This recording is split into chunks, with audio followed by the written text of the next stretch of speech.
Bismillahirrahmanirrahim. Assalamualaikum warahmatullahi wabarakatuh. Pada kesempatan kali ini bertemu lagi bersama saya Rehan Ryan dari Jurusan Pendidikan Bahasa Arab yang akan sedikit menjelaskan tentang teknik pembelajaran membaca, atau dalam bahasa Arab kita bisa katakan maharatul qiraah. Yang pertama-tama kita akan sedikit membahas tentang penjelasan apa itu maharatul qiraah. Maharatul qiraah adalah suatu kemampuan berbahasa yang dimiliki seseorang, tetapi dilihat dari sisi pemahaman atau sisi pemahaman seorang siswa dalam memahami makna yang terkandung dalam sebuah bacaan atau tulisan dengan terampil, tepat, dan fasih, sehingga pesan yang disampaikan oleh penulis atau seorang pengarang buku itu dapat dipahami dan dapat sampai dengan tepat gitu. Jadi pentingnya maharatul qiraah itu bukan hanya sekedar di pembelajaran bahasa Arab kan, tapi membaca berita bahasa Arab, kemudian segala macam tulisan yang berhubungan dengan bahasa Arab itu memerlukan maharatul qiraah agar pemahaman dan pemaknaan kata dalam bahasa Arab itu tepat, fasih, dan terampil seperti itu. Kemudian mungkin ada beberapa strategi yang dapat kita gunakan dalam pembelajaran maharatul qiraah.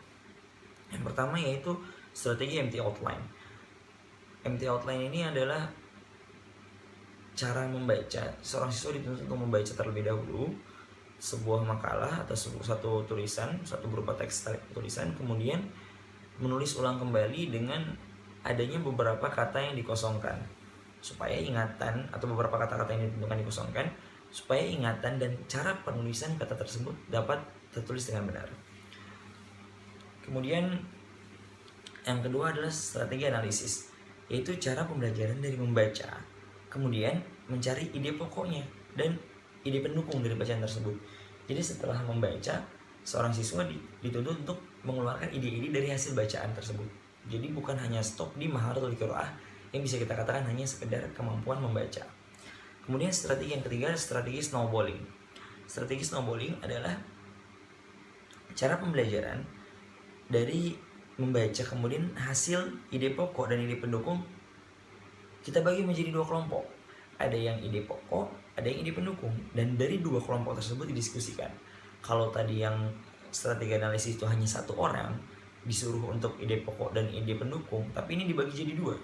Sebuah kelompok ide pendukung, satu kelompok lagi ide pokok. Jadi didebatkan atau kita gabungkan argumentasi dari tiap kelompok tersebut. Kemudian ada strategi broken square atau broken text, yaitu cara pembelajaran dari membaca, kemudian para siswa mengisi teks bacaan yang telah dipotong. Kalau tadi hanya per kata, broken square ini atau teks ini beberapa kalimat atau banyak kata-kata yang dipotong, agar tingkat pemahaman atau tingkat keterampilan membaca seorang siswa dalam bahasa Arab terutama dapat terasa bukan hanya sekedar kata tapi kalimat.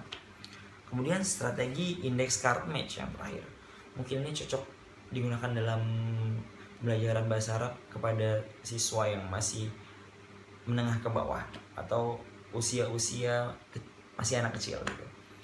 Yaitu mengajarkan kata-kata kalimat dengan menggunakan kartu secara berpasangan. Jadi dikasih kartu yang berisi tulisan, dibaca, kemudian dia bertukar ide dengan pasangan tersebut. Ini biasanya lebih seru kita gunakan pada seorang siswa yang masih berusia belia untuk melakukan pembelajaran bahasa Arab. Mungkin hanya sedikit penjelasan saya tentang maharatul qiraah dan beberapa strateginya. Kurang lebihnya mohon maaf, semoga bermanfaat. Apabila ada kekurangan hanya datang dari saya, dan apabila ada kebenaran hanya datang dari Allah Subhanahu wa taala. Wa'alafu minkum, syukran, wabillahi taufiq wal hidayah, wa ridho wal inayah. Wassalamualaikum warahmatullahi wabarakatuh.